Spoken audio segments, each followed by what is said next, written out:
Search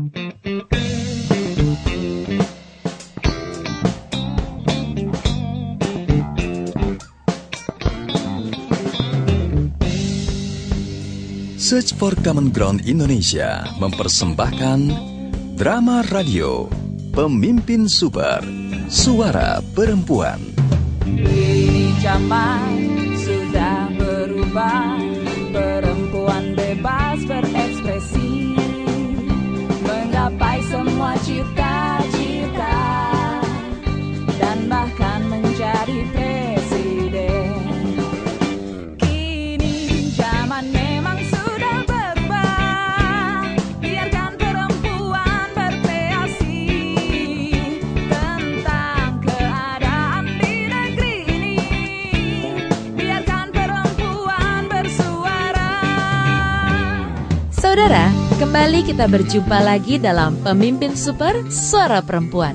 Kali ini dalam episode Pembantu Demo.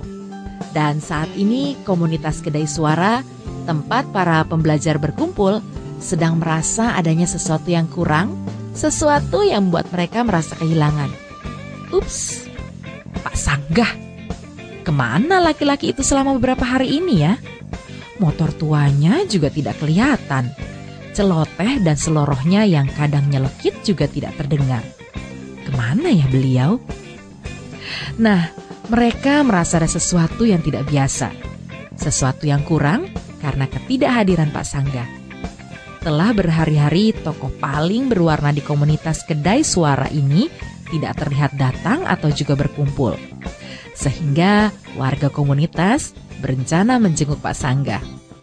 Apa yang mereka temukan di rumah Pak Sanggah? Waduh, Pak Sanggah sedang cuci piring sambil merendam pakaian. Kemajuan nih sepertinya. Pak Sanggah gitu loh, mau aja. Aha, ternyata ada sebab akibatnya. Ada asal muasalnya. Pekerja rumah tangga alias PRT-nya sedang mogok. Yuk kita simak kejadiannya. Biarkan perempuan bersuara, biarkan perempuan bersuara, biarkan perempuan bersuara.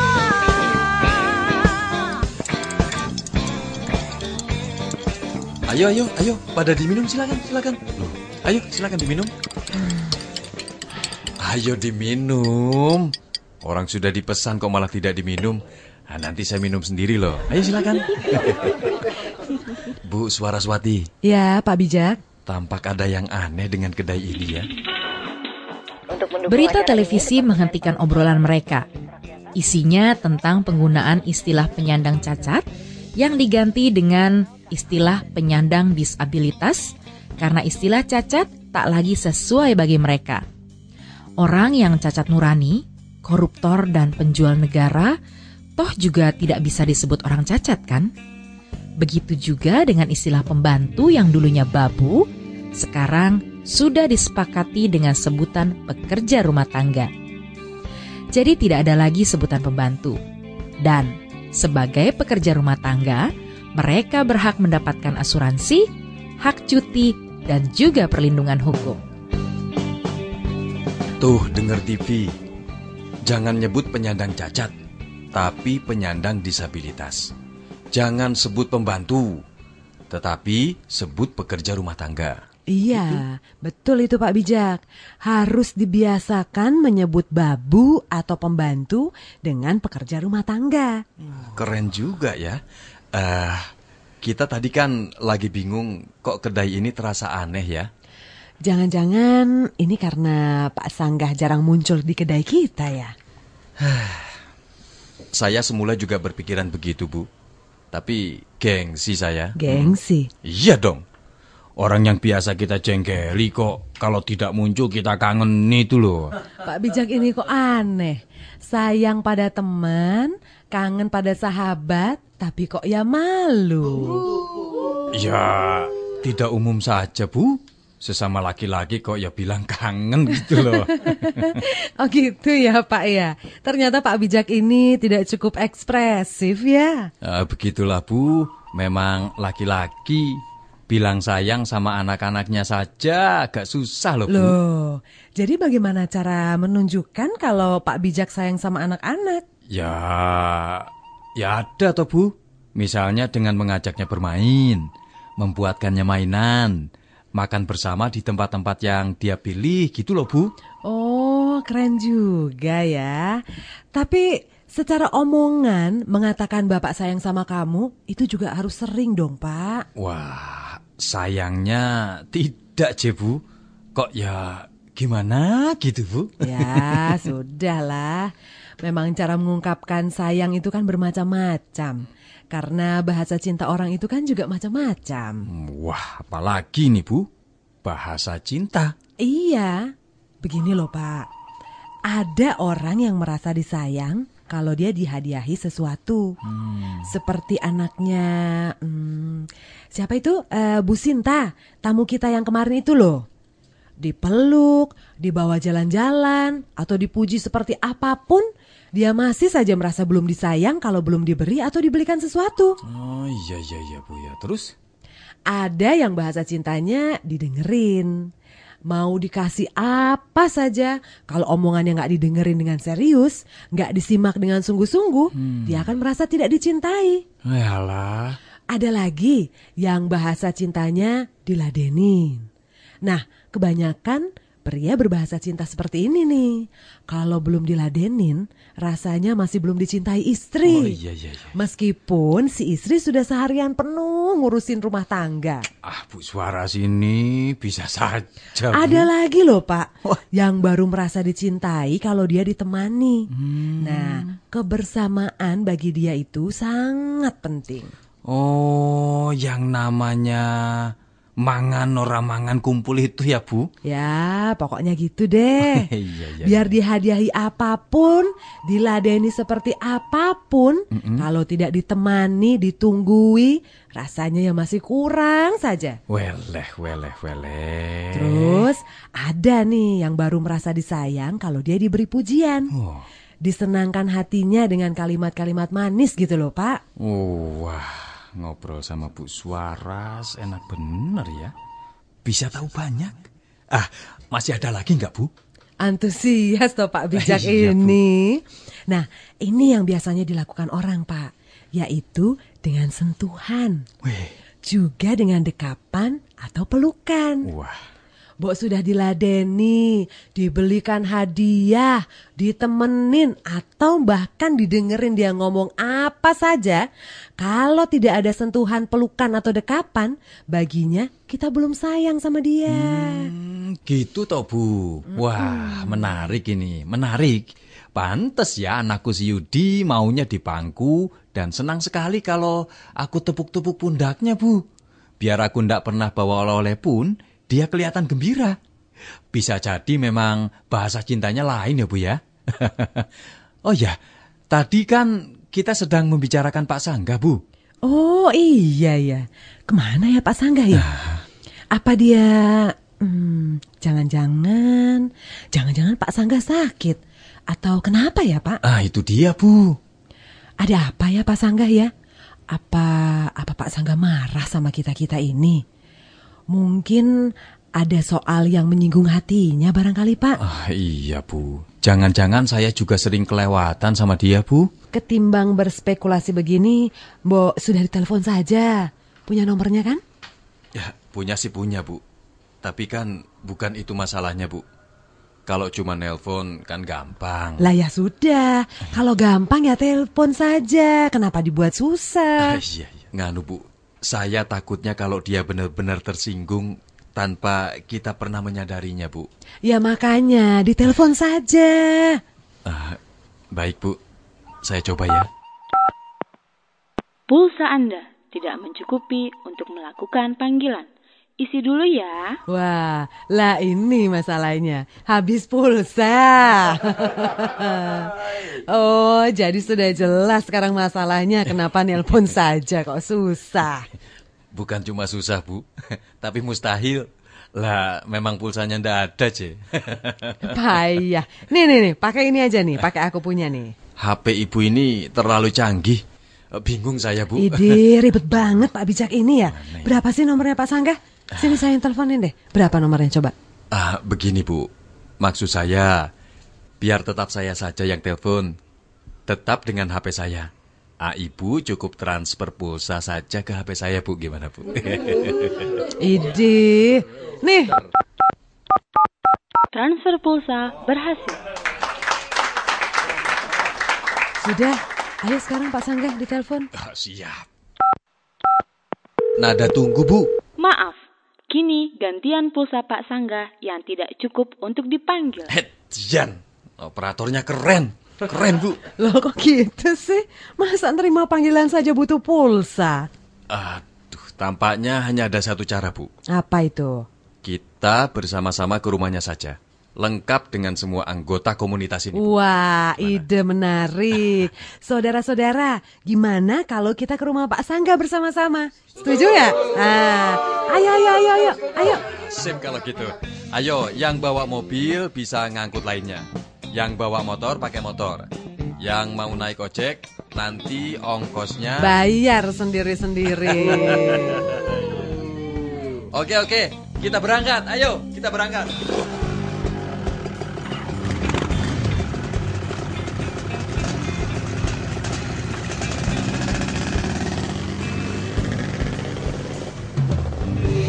Zaman sudah berubah, dulu perempuan terkekang, tidak boleh ikut bekerja, ikuti segala aturan.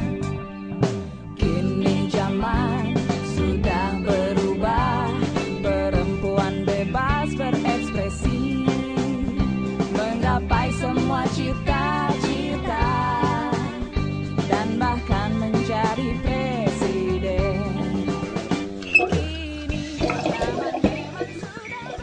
Ini abu gosoknya di mana sih? Sabunnya di mana sih nih? Ya, pecah pula gelasnya. Nyerah. Ini piring bukan habis saya cuci, malah habis pecah ini. Loh, kok banyak sekali suara motor ini? Wah, kok pada berhenti? Wah.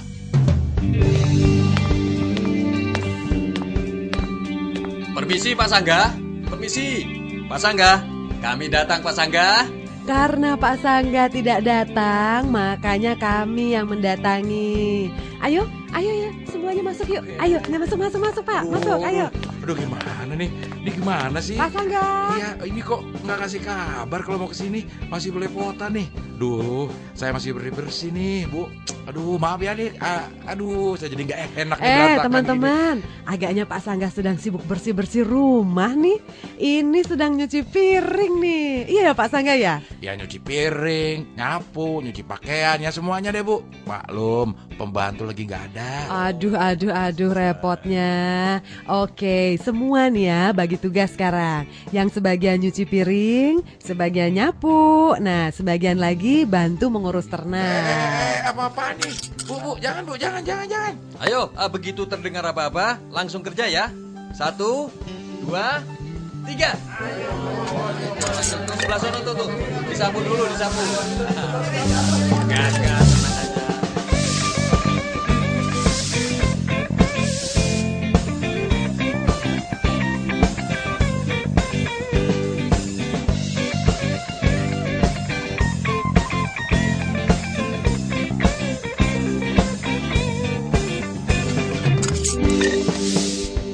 Wah, bersih sekarang nih. Sudah semuanya Pak Bijak? Beres, Bu. Terima kasih teman-teman. Sekarang bersih sekali ya rumah Pak Sangga. Wah, tepuk tangan untuk kita semua. Ayo, tepuk tangan. Pak Bijak, Bu Suaraswati, ini kok tiba-tiba pada kemari? Bikin kaget aja nih. Malah ikut kerja bakti pula. Aduh, malu saya jadinya nih. Lah, kami justru nih Pak Sangga yang mau tanya. Kenapa sih Pak Sangga sudah berhari-hari kok tidak pernah muncul di kedai suara? Betul, Pak. Bapak marah ya sama kami semua. Loh, marah gimana toh, Bu? Lah hari-hari terakhir ini habis waktu saya untuk kerja kayak begini-begini ini, Bu. Kerja apaan sih Pak? Ya seperti ini tadi, nyapu, nyuci piring, nyuci pakaian, nyetrika, masak. Lah pembantu saya mogok soalnya. Mogok? Mogok. Kayak mobil aja mogok, Pak. Iya, Bu. Pembantu zaman sekarang. Malah sekarang mogok. Kemarin dia juga demo di rumah ini. Baru kali ini saya dengar ada pembantu mendemo majikan, Bu. Tapi Pak Bijak, apa Bapak ingat berita tadi pagi di TV? Ada perubahan penggunaan istilah loh. Itu soal pembantu sekarang menjadi pekerja rumah tangga atau PRT. Oh iya, Bu. Kita selama ini sudah keenakan manggilnya pembantu toh, Bu. Begitu loh Pak Sangga. Pak Sangga. Tapi ngomong-ngomong nih Pak Sangga, ini saking cerdasnya pekerja rumah tangga Bapak, apa saking majikannya yang kebangetan ya? Tapi ada apa memangnya Pak? Kok sampai begini kejadiannya? Ya mungkin terlalu banyak nonton TV kali, Bu. Juga baca koran. Jadi terpaksa cerdas pembantu saya itu. Lah ya mestinya begitu toh Pak Sangga. Masa pembantu tidak boleh pintar? Ya tapi dampaknya itu loh. Sekarang dia minta upah setara UMR. Minta cuti nikah, cuti hamil, asuransi. Wih, hebat dong. Ya hebat gimana, Bu? Orang saya sendiri nggak ikut asuransi. Terus Pak. Ya nggak mungkin saya penuhin dong, Bu. Ngambek dia. Demo, terus mau gue kerja sampai sekarang. Lah terus? Lah ya lumpuh pekerjaan rumah tangga saya, Bu. Lah kan ada Bu Sangga, Pak. Lah, ada Bu Sangga gimana Pak Bijak ini? Orang istriku malah ikut mendukung demonya. Pejuang perempuan katanya. Wah, hebat. Ini baru luar biasa. Bisa buat dipikirkan pemerhati perempuan ini. Ada istri yang mendukung demo pekerja rumah tangga, memboikot suami. Minta upah UMR, minta cuti, minta bonus, minta kamar sendiri yang ada TV-nya, terus jam kerjanya siang hari. Alah, Pak Bijak ini macem-macem. Kita dengar dulu dong Pak, apa permasalahan pekerja rumah tangga Pak Sangga. Kok sampai demo? Pak Sangga, kenapa sih? Ya benar yang dibilang Pak Bijak tadi. Dia pengen kejelasan jam kerja, terus ada lembur atau enggak, bonus ada enggak, THR juga minta, libur hari besar. Lah, ada pembantu bukannya terbantu, malah stres saya. Gimana nasib saya ini, Bu? Pak Sangga, ini tentu persoalan bersama. Memang kaget ya ketika orang lain mulai menuntut hak-haknya. Bukan cuma kaget Pak, tapi berat juga. Tapi itu hak mereka kan? Ya, iya sih, Bu. Dan masuk akal kan? Ya masuk, Bu. Terutama akal mereka. Ya para pembantu itu. Nah ini memang harus masuk di akal kita juga dong Pak. Tapi kayaknya yang harus diperbaiki ini adalah cara pandang Bapak terlebih dahulu deh. Cara pandang yang mana, Bu? Anak aja Ibu ini. Cara Pak Sangga menyebutnya saja tadi masih pakai terminologi lama. Itu keliru loh Pak, perlu diubah. Nyebut apa? Pembantu rumah tangga. Sebutan itu sudah tidak cocok lagi Pak. Sudah harusnya diperbaiki cara penyebutan Bapak. Wah, harusnya gimana emangnya? Pekerja rumah tangga. Gitu loh Pak. PRT, pekerja rumah tangga. Iya Pak. Tadi kami dengar waktu di kedai kita, penyebutan yang lebih berperasaan adalah pekerja rumah tangga. Terus juga tadi disebut di televisi, penyandang cacat juga harus disebut dengan kata yang lebih bersahabat. Penyandang disabilitas. Gitu loh Pak. Oh gitu ya. Iya gitu. Jadi penyebutan yang lebih berperasaan. Keren juga istilahmu Pak Bijak. Lah iya coba. Orang yang cacat kelakuannya itu merampok uang rakyat atau memeras negara, menguras kekayaan alam buat kepentingan diri sendiri, mengkapling-kapling tanah untuk kepentingan pribadi. Bukankah ini cacat kelakuan? Tapi mana pernah coba dibilang orang cacat, iya kan? Iya ya. Waduh, makin cerdas saja Pak Bijak ini. Iya. Mau bikin SIM aja nih. Nggak lulus-lulus kalau nggak ada oli pelumasnya. Ini cacat juga kan? Wah termasuk cacat itu Pak Sangga. Mau cari kecacatan orang lain. Banyak Pak. Hukum cuma tegak bagi jelata miskin. Tapi ndak pernah ngaruh sama penguasa. Ya kan? Apa ya negeri ini isinya orang cacat semua kali ya? Itu sebabnya kita ndak lagi menggunakan sebutan orang cacat pada saudara kita yang cacat fisik atau mental, Pak Sangga. Yang bisa jadi pikiran dan perasaannya justru lebih sehat dibanding orang-orang yang tadi kita sebutkan, Pak. Wah, diskusinya menarik ya. Kapan-kapan kita angkat jadi obrolan utama akhir minggu ya, Pak? Siap. Kan pasti lebih seru kalau banyak komunitas yang ikut mendiskusikannya. Wah, gimana? Setuju, Pak. Setuju. Saya sangat setuju, Pak Sangga. Pak Bijak sedang membujuk Pak Sangga agar tidak keberatan mengerjakan pekerjaan domestik perempuan ya. Bagus itu, Pak. Bagus banget. Oh, tidak, Bu. Pak Sangga ini kan perasaannya halus. Tidak perlu dibujuk, dipersuasi. Sudah sangat-sangat paham kok dia. Sip lah kalau begitu. Tapi kok dari jauh, waktu saya sibuk tadi, kelihatannya asik sekali obrolannya ya. Oh, itu, Bu. Memang asik ya, Pak Sangga? Itu loh, Bu, sebutan pembantu. Saya setuju dan sependapat kalau dikatakan meng-underestimate. Merendahkan martabat maksudnya, Pak. Iya, betul itu, Bu. Nah, tadi itu kami ngobrol soal yang tadi Ibu Suara dan Pak Bijak tonton di TV itu sebelum berangkat ke gubuk saya. Nah, ini juga perendahan martabat ini. Apa lagi nih, Pak?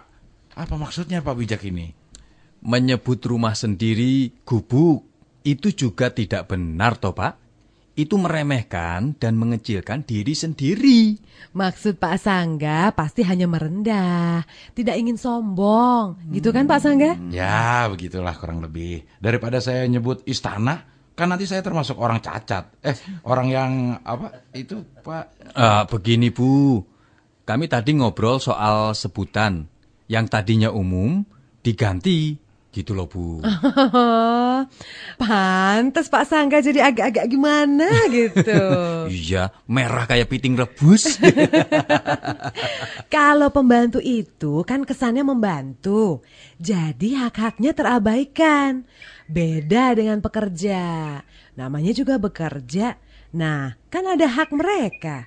Bukan cuma kewajiban-kewajiban dan kewajiban doang.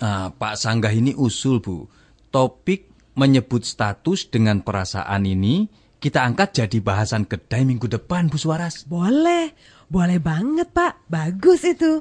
Ini akan mendukung perempuan kita di Dewan untuk lebih cepat mendorong terciptanya payung hukum bagi PRT-PRT ini. Jadi nanti saya akan agendakan ya, Bu ya. Sekalian membahas sebutan penyandang cacat jadi penyandang disabilitas. Pak Bijak, ketidakhadiran Pak Sanggah ke kedai beberapa hari ini ternyata ada hikmahnya loh ya. Bu.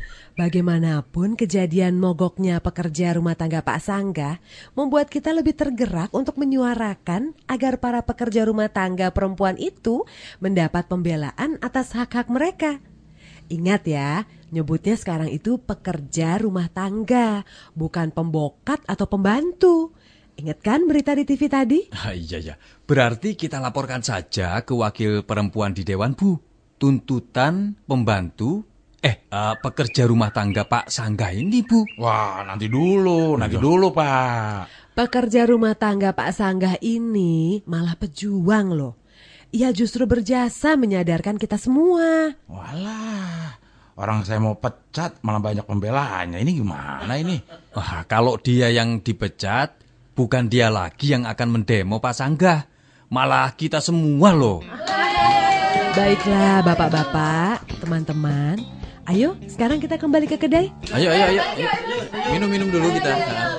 Nanti saya ke wakil perempuan di Dewan agar segera dibentuk undang-undang yang manusiawi bagi para pekerja rumah tangga.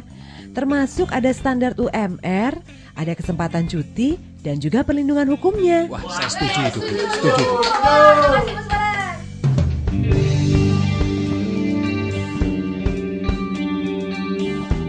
Saudara, posisi pekerja rumah tangga bukanlah sebuah posisi abal-abal. Bayangkan kalau di rumah kita tanpa kehadiran mereka. Bisa-bisa terjadi lelah letih lesu yang akan mengacaukan semua aktivitas dan kegiatan hari-hari kita, bukan? Suami sibuk, istri sibuk. urusan domestik jadi masalah.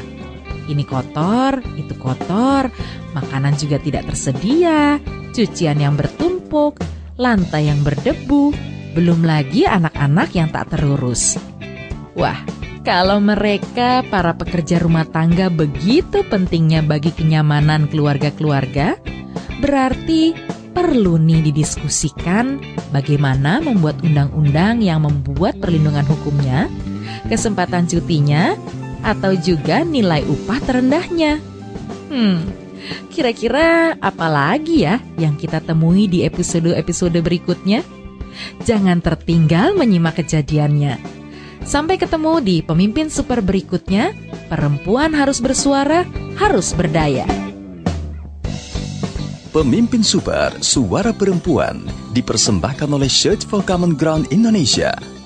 Naskah ditulis oleh Priges, didukung oleh Abdel Ahrian, Marsi Sahulata, Jody Masardi, Desire, Nuning Purnama, teknik montase dan sutradara Edi Sulistyo. Sampai jumpa. Biarkan